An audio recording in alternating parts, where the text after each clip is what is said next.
All right, so I got my clay all spread out here. Last thing I do is I go ahead and try to even this out by just kind of scraping it so that it's the same thickness all the way throughout. By making it the same thickness, that allows it to dry evenly so that everything is the same dryness. If one area is drier than another, then it's going to have a different consistency. If one, say, is softer, then obviously it's going to be different as well. So we want to make sure that everything's as even as possible as we go through this. And yes, this is what I do probably 2-3 times a week if I can. A lot of it depends on how dry the weather is, how warm it is. If the wind's blowing, that will also change it.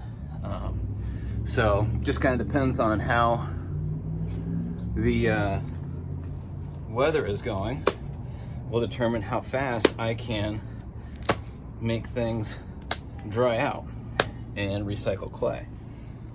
So I'm gonna finish this up just about. Right now it's about 1:30 in the afternoon. So I'm gonna leave this to dry uncovered until right before the end of school, and then I will have to cover it up. The first day, usually I can cover it up with some burlap, which allows some of the moisture to escape. It allows some air to get into the clay so that it will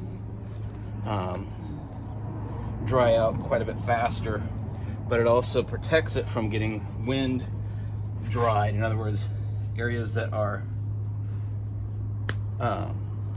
that get wind blowing on it, it'll dry out a little bit faster, so we got to make sure we're careful of that. So I'm gonna leave this. All right, there I go, 2 nice size areas of clay. We'll let that dry probably about 48 hours or so, and then we'll come back and